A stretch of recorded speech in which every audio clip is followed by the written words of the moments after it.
Bismillahirrahmanirrahim. Welcome back to my channel. Back with a video, and of course this video is going to be a practical demonstration of two different jammers that I've designed earlier. This is probably the earlier version, and this is probably the second version. The schematic can be easily found.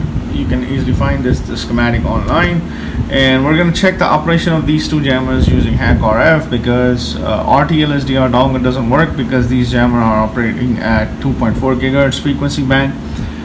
So let's just quickly look at it. So on my computer screen, as you can see, I'm here running GQRX, and it is capturing the signal, and you're visualizing the signal using GQRX, but I'm using HackRF to actually capture the signal, or to see the signal on GQRX. Now these two jammer, easily available schematic based on ESP32.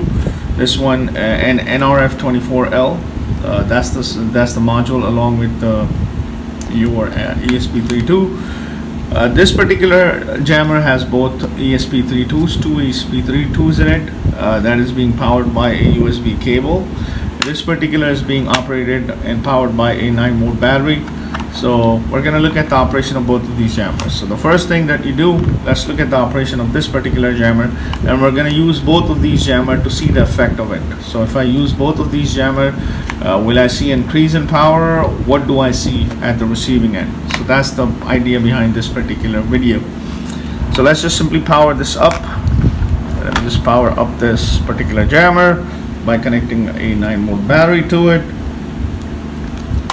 So as you can see, so data is sort of like bursty for this, as you can see on your computer screen, that it is jamming, but the data is in a bursty form, that you have a burst of data coming in and then it's going out, burst of data coming in, going out, and this is how it's moving along. This is how it's being visualized. So we're jamming this. So we're going to leave this aside, and with the effect of the second one, so let me just simply remove the battery, and let's see the effect of the second jammer, which is actually USB powered. So let me just leave this as is. So let me just connect this particular jammer that you're seeing right now to my USB, and let's look at it.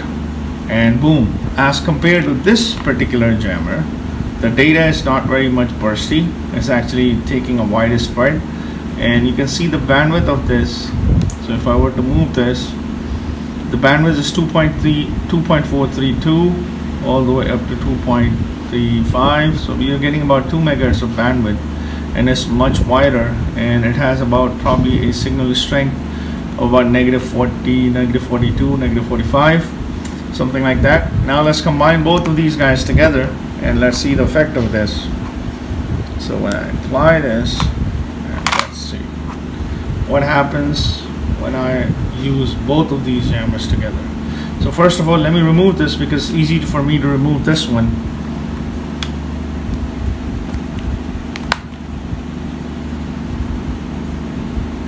So let me just simply remove this. So this is that burst. That bursty operation of this first amplifier. Let's combine this with my second one.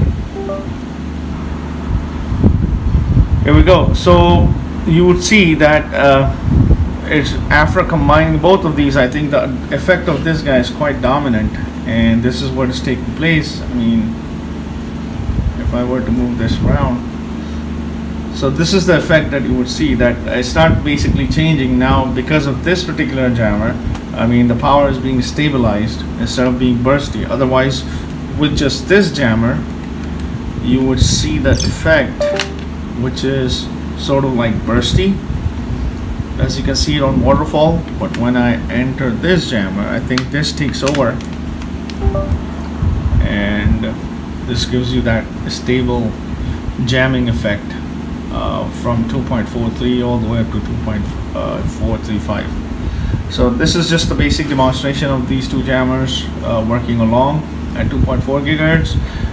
When I try to use any Bluetooth device, let's try to actually distort my signal. For example, in one of my videos I was using a Bluetooth mic which you can see the effect of that. So I hope you like the small tutorial that can we combine two different jammers, and you can see the effect of this. So if you have any questions, just leave it in the comment section, and don't forget to like and subscribe to my channel, and thanks for watching, guys.